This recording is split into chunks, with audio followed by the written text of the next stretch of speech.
দর্শক, গণভোট নিয়ে সরকার এক ধরনের বেকায়দায় পড়ে গেছে। নির্বাচন কমিশন থেকে যখন বলা হয়েছে যে গণভোটের পক্ষে কোনো সরকারি কর্মকর্তা কর্মচারী প্রচার করতে পারবে না, প্রচার করলে সেটা দণ্ডনীয় অপরাধ হবে, তখন সরকার অনেকটা ব্যাকফুটে গিয়েছে। আমরা দৈনিক সমকালের একটা সংবাদের উদ্ধৃতি দিয়ে একটা ভিডিওতে আলোচনা করেছিলাম যে সরকার গণভোট অধ্যাদেশ পরিবর্তন করতে চলেছে এবং দু একদিনের মধ্যেই এই ঘটনাটা ঘটবে। গণভোট অধ্যাদেশ তারা সংশোধন করে হ্যাঁ ভোটের পক্ষে তারা যেন প্রচার করতে পারে সেই বন্দোবস্ত তারা করতে চাইছে।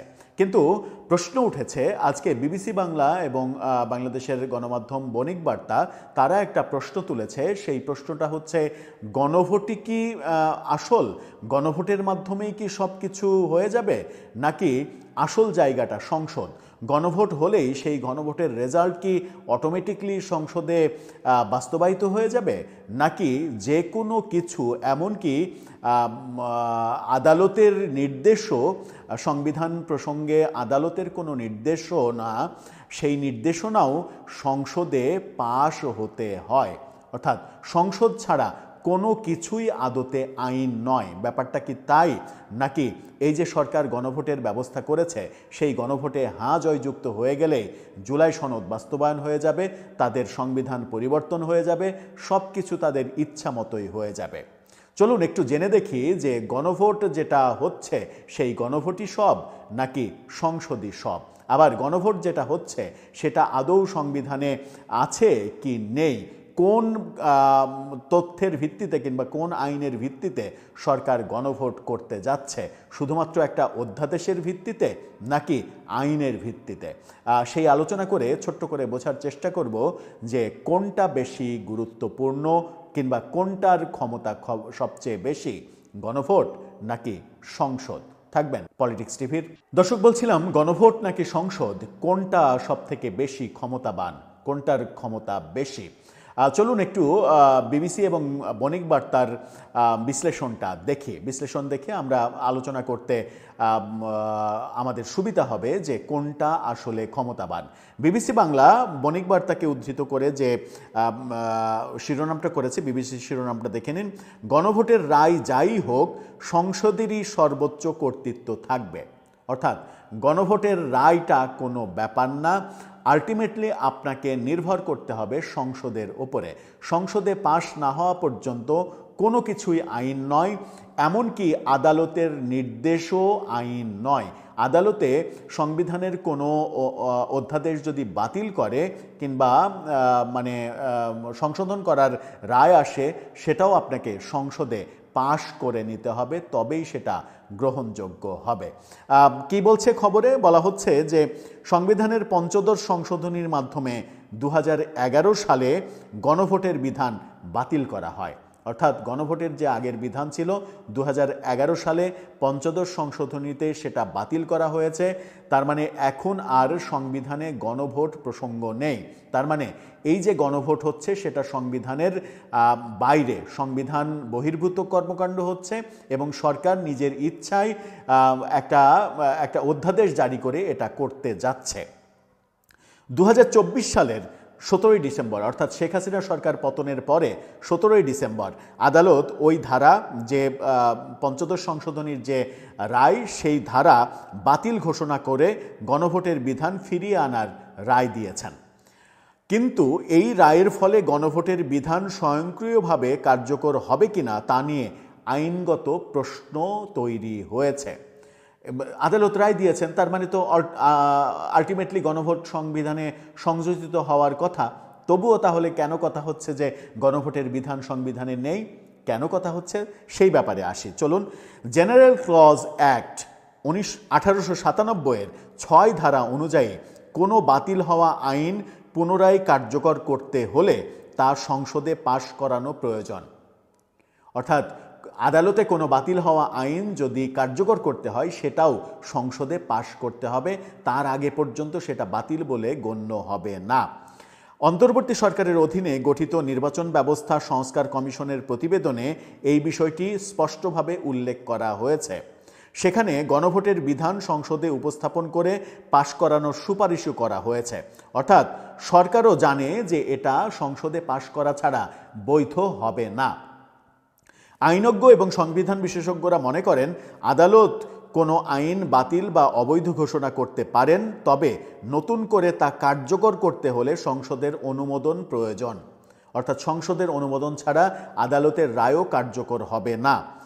ফলে আসন্ন জাতীয় নির্বাচনের মাধ্যমে গঠিত সংসদের মাধ্যমেই গণভোটের বিধান পুনর্বহাল করতে হবে। আপনি যে গণভোট করতে চাচ্ছেন সেই গণভোটের বিধান আগে সংসদে পুনর্বহাল করতে হবে, তারপরে গণভোট করাটা বৈধ হবে। তার মানে এখন যে গণভোটটা হচ্ছে সেই গণভোটটা সংবিধানের বাইরে হচ্ছে, এটা অবৈধভাবে হচ্ছে। এটা যেন বৈধতা পায় সেই কারণে রাষ্ট্রপতির একটা অধ্যাদেশের মাধ্যমে হচ্ছে। কিন্তু রাষ্ট্রপতির অধ্যাদেশ সম্পর্কেও আইন বিশেষজ্ঞ ডক্টর শাহাদিন মালিক বলেছেন যে রাষ্ট্রপতির অধ্যাদেশ একটা একটা অস্থায়ী একটা ব্যাপার। রাষ্ট্রপতির অধ্যাদেশ সংসদ তৈরি হওয়ার সাথে সাথে সেটা অটোমেটিক বাতিল হয়ে যায়, সেটার আর কোনো কার্যকারিতা থাকে না। তার মানে হচ্ছে যে রাষ্ট্রপতি যে অধ্যাদেশ দিচ্ছেন সেটাও বৈধতা দিতে হলে সংসদে পাশ করতে হবে। তার মানে আপনি যে গণভোট করছেন সেই গণভোট আপনাকে সংসদে গণভোটের আইনটা সংসদে পাশ করতে হবে, অথবা সংসদকে এই মর্মে ইনডেমনিটি দিতে হবে যে গণভোটের মাধ্যমে যে আইন বিরোধী কাজটা করা হয়েছে সেটাতে ইনডেমনিটি দেওয়া হলো, সেই ব্যাপারে কোনো প্রশ্ন তোলা যাবে না, সেটাকে বৈধতা দেওয়া হলো। সেই বৈধতা যদি সংসদ না দেয় তাহলে এটা বৈধতা পাবে না। আরও এখানে বলা হচ্ছে যে পুনর্বহাল করতে হবে সংসদে।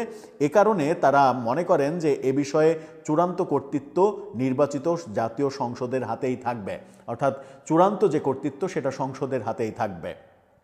এখন আসা যাক গণভোটের হ্যাঁ ভোট জয়ী কিংবা না ভোট জয়ী। অনেকে মনে করছেন যে গণভোটে হ্যাঁ ভোট জয়ী হলেই জুলাই সনদ বাস্তবায়ন হয়ে গেল, আর কোনো বাধা থাকলো না, কিন্তু আদতে সেটা নয়। আইন বলছে যে গণভোটের এই ব্যাপারটাই আগে গণভোট তারপরে সংসদ, এরকম কোনো নীতি নেই, এরকম কোনো নিয়ম নেই। ডক্টর শাহাদিন মালিক তিনি বলেছেন সেটা হচ্ছে যে যদি সংসদে পাশ করা একটা ব্যাপার রাষ্ট্রপতির কাছে স্বাক্ষরের জন্য যায়, রাষ্ট্রপতি সেটা অনুমোদন দিলে তারপরে সেটা আইনে পরিণত হয়। রাষ্ট্রপতি অনুমোদন না দিয়ে যদি মনে করেন যে আমার অনুমোদনের আগে এটা আমি গণভোট দিয়ে যাচাই করতে চাই যে এতে জনগণের সম্মতি আছে কিনা, তাহলে তিনি নির্বাচন কমিশনকে বলতে পারেন যে এই ব্যাপারে একটা গণভোট আয়োজন করো। গণভোট আয়োজন করে জনগণের সম্মতি পেলে রাষ্ট্রপতি স্বাক্ষর করবেন, জনগণের সম্মতি না পেলে রাষ্ট্রপতি বলবেন যে না, এটা জনগণের সম্মতি নেই, এটাতে আমি স্বাক্ষর করব না। অর্থাৎ গণভোট আসতে পারে একমাত্র সংসদের নেওয়া সিদ্ধান্ত রাষ্ট্রপতির কাছে স্বাক্ষরের জন্য গেলে রাষ্ট্রপতি তখন গণভোটের আয়োজন করতে পারেন। তার আগে সংসদের বাইরে আগে থেকে কোনো গণভোট হতে পারে না। এটা হচ্ছে গণভোটের নিয়ম। কিন্তু সেই নিয়মের ব্যত্যয় ঘটিয়ে যে গণভোট হচ্ছে সেই গণভোটেও যদি হ্যাঁ ভোট বিজয়ী হয় তাহলেও জুলাই সনদ যেটা বাস্তবায়নের পরিকল্পনা সেটা বাস্তবায়িত হয়ে যাবে না, সেটা আইনে পরিণত হবে না। পরবর্তী সংসদকে এটাকে অনুমোদন দিতে হবে এবং ইনডেমনিটি দিতে হবে। পরবর্তী সংসদকে বলতে হবে যে আগে যে অবৈধ প্রক্রিয়ায় কাজগুলো হয়েছে সেগুলো অবৈধ প্রক্রিয়ায় হলেও দেশের কল্যাণে হয়েছে, এগুলো দেশের প্রয়োজনে হয়েছে, সুতরাং এগুলোর ইনডেমনিটি দেওয়া হলো, এগুলোর বৈধতা দেওয়া হলো, বৈধতা দিয়ে এগুলো গ্রহণ করে নেওয়া হলো। তবেই সংসদের 2/3 সদস্য যদি মনে করেন যে এটা তারা গ্রহণ করবেন, তবেই সেটা গ্রহণযোগ্য হবে। তার মানে গণভোট নিয়ে আমরা যে এত বেশি ব্যতিব্যস্ত, আবার এই যে গণভোটের যে বিধান লঙ্ঘন করা হচ্ছে, সরকারি কর্মকর্তা কর্মচারীদের নামিয়ে দেওয়া হয়েছে গণভোটের পক্ষে ভোট করতে, হ্যাঁ ভোটের পক্ষে, এবং রাষ্ট্রের টাকা খরচ করে হ্যাঁ ভোটের ক্যাম্পেইন করা হচ্ছে, অথচ না অপশনটা রাখা হয়েছে। না অপশন যখন রাখা হয়েছে তখন সরকার একটা পক্ষে যেতে পারে না। এই ব্যাপারটাও সামনে প্রশ্নবিদ্ধ হবে, যদিও আমাদের বিজ্ঞ প্রফেসর আলী রিয়াজ বলছেন যে না, সরকার যেতে পারে, সরকার যেতে পারবে। তার ওই মতামতকে বৃদ্ধাঙ্গুলি দেখিয়ে নির্বাচন কমিশন চিঠি ইস্যু করেছে অলরেডি যে কোনো মানে সরকারি কর্মকর্তা কর্মচারী এই গণভোটের ব্যাপারে হ্যাঁ না কোনো পক্ষে যেতে পারবে না। সব মিলিয়ে একটা তালগোল, একটা বিদঘুটে ব্যাপার তৈরি হয়েছে গণভোটকে কেন্দ্র করে, যেটার সমাধানটা খুব একটা সহজ মনে হয় না। দর্শক, আপনার মতামত এ ব্যাপারে জানিয়ে লিখতে পারেন আমাদের